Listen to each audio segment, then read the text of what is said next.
Aloha everyone, what is really good my dudes? Today is September 14th, 2020, got another RuneScape update for y'all. Today we see the release of a new D&D, the Effigy Incubator, as well as a rework to the Penguin Hide and Seek D&D. So without any further ado, let's jump right into the video, let's go! Cats is the illest. What you talking about, Willis?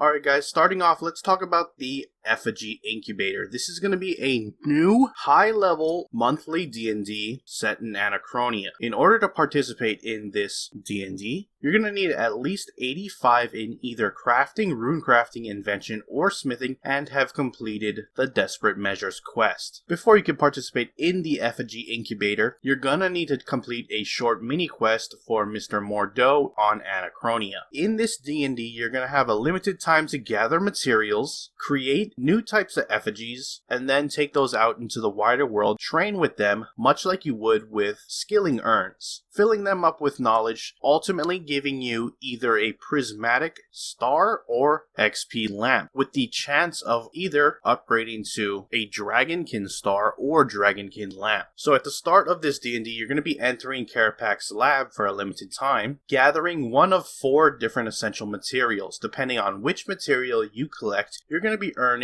different types of XP. You can see on screen here exactly what type of XP is associated with which material. These material stashes will randomly cycle across Kerapac's lab, keeping you on your toes and always jumping around and moving through the environment. There is a chance when you're rummaging through the materials that you can awaken a effigy remnant. If you can get one of these to stay still, you'll be able to harvest XP and materials from it at a much higher rate. Once you have the necessary materials, you're going to have to get yourself an effigy casing at the center of the room. With all this in hand, you head over to the workbench where you can try shaping yourself an effigy. You're going to need 20 of any given material to make a particular effigy. You can see on screen exactly what materials make what type of effigy and what skill is needed for that type of effigy on this chart here. Keep in mind that depending on what type of effigy you get, that will determine the type of skill needed to fill the effigy, as well as the reward you get at the end, be it an XP star or XP lamp. Anyways, once you complete this process, you're going to have yourself an uncharged effigy. Finally, it's time to take it to the incubator.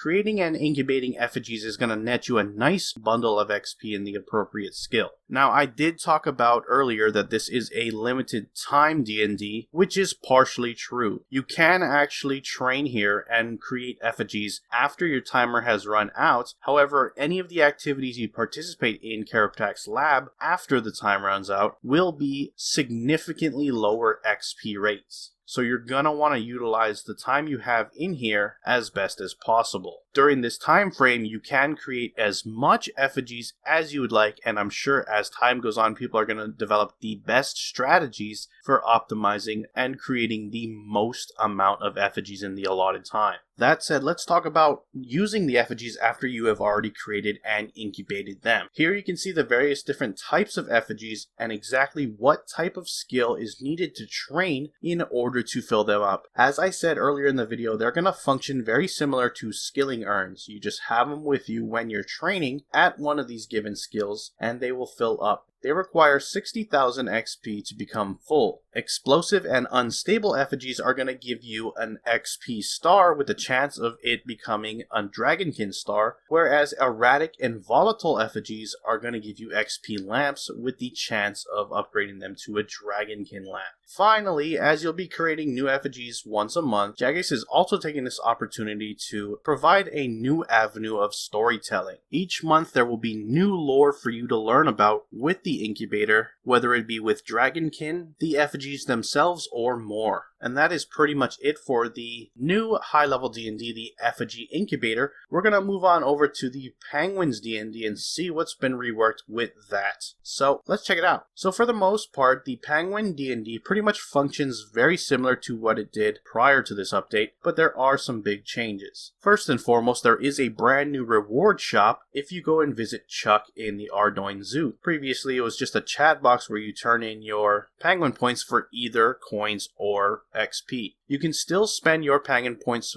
for those rewards, however they've been bundled this time into either XP lamps or cash stacks. Also from this day forward, all the penguins you find will be counted and tallied up. This tally is actually what's going to unlock you rewards from the other half of this reward shop. It's important to note that any penguins found prior to this update do not count towards this penguin counter. In this reward shop, there are a couple of cosmetics like titles and a transmog that lets you transform into a bunch of penguin related transformations, as well as a new cosmetic pet override, but there's also a device that allows you to find those pesky penguins much easier. You can collect this penguin device on launch for free and upgrade it as you find more penguins. The way this device works is very similar to scan clue scrolls. When you activate it, you'll have a pulse beneath your feet, which will go off more frequently the closer you are to the penguin. And when you're in close enough distance, 20 tiles at least for the initial version of the device, it will mark exactly where that penguin is. This device can also be right-clicked, where you can get hints on exactly where each penguin is in the game world. This is the same functionality prior, where you would ask Chuck where a certain penguin is. However, it has been refined to be more informative and helpful to help you pinpoint exactly where those pesky things are. As I said, you can upgrade this device when you find more penguins. You can up the radius from 20 tiles to 30 tiles, and you can also add a stun functionality that lets you lock a penguin in place for 1 minute, which when doing so can give you time to let your friends know that you found a penguin, and then they can come to your location and spot it as well. So not only that, Jagex has actually added 2 different types of new penguins with this D&D. These are Special Agent and 007 penguins. They function somewhat similarly, but they do have their differences. The Special Agent penguin will spawn anywhere in the game world, and as soon as somebody finds it and spots it, it will disappear, awarding that person 2 penguin points. After an allotted time, it will eventually respawn somewhere else, giving someone new a chance to find this penguin. The 007 penguin, however, functions a little differently in that it is unique to you when you find it. Whenever you find a regular penguin in the game world, there is a chance that it will spawn the 007 penguin. When it does, it will spawn somewhere in your near vicinity within a certain radius of your character. When found, it'll also disappear like the Secret Agent penguin. It will also give you 2 penguin points and a clue casket ranging from easy to elite, with the chance of it upgrading to a master. And that is it pretty much for the penguin D&D. I'm sure you noticed throughout this video that they have also gotten a graphical rework to bring them in line with modern graphics, and they look great. Keep in mind that both D&Ds do have comp requirements, which you can find in your achievements list. These requirements do have a grace period, so at least you have time to get those done, but they are there, so it's important to note if you want to keep your capes. I believe the Incubator D&D does have a Master Quest cape requirement as well, so do note that if you have that cape. Anyways, that's it for the main game update. We're going to shift on over to the patch notes and see what's been changed with today's update, so let's go ahead and check it out. Starting off, we got some updates to clans. You can now renew your summoning points using the obelisk in your clan citadel. Clan chat guests will now receive a message explaining that they do not have permission to talk in the clan chat immediately after joining it.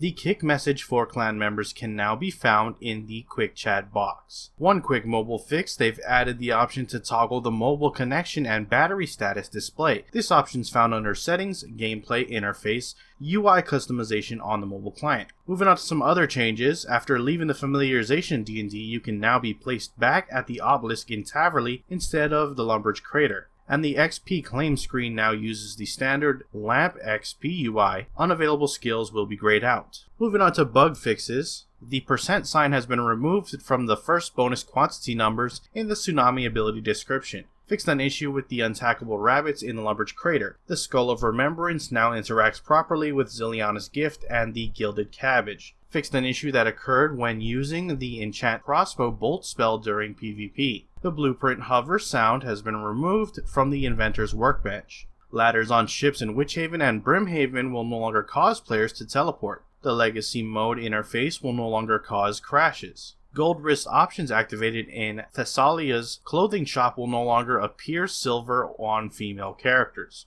Corrected the climbing animations for various ladders in Varrock and ensured that the player appears on the right side after climbing down. The walking and running animations are now displayed properly after using the lodestone teleport and clicking out of the screen while underwater. The warning message in the Quest Replay Choices menu for Sliske's endgame now includes new information about requirements for the interactions only mode. Standing and being attacked in the troll storeroom doorway will no longer cause the screen to appear black. Collecting all necessary ore will definitely mark Doric for the next step in the relevant quest. The profound decorative set will now remain unchanged when stored in the armor case. You may now craft items with a full inventory when the items in question consumed ingredients from your inventory, thereby freeing up space. Fix the issue causing super compost and ultra compost potions to be supplied from the leprechaun instead of the master farming cape storage under certain circumstances. Untradeable items can no longer be duped using the alchemizer machine. Invisible players no longer appear next to prehistoric Potterington on the ranch at a time. Using a dwarven chain axe in double XP mode will no longer double progress, but using double resource mode will still increase your progress towards daily challenges. Dying at the same time as Morning Star will cause his drop to appear in the Birthorpe Troll Cave instance until they are picked up. Otherwise, they can be claimed from Turiel after advancing to the next path state. Fixed an issue where Slayer introspection could prevent the guaranteed elite Slayer mob spawn if players reduce the size of the task. And finally, medium clue scrolls that require the beckon emotes can be completed once again. That is it for your patch notes. Links to everything discussed in this video will be down in the description below. Head on over there and check them out. With that, I'm going to wrap up the video. If you enjoyed it, hit that like button. If you're not subscribed and you want to stay up to date on all things RuneScape related, then hit that subscribe button. Anyways, I appreciate you watching. I am out. Aloha.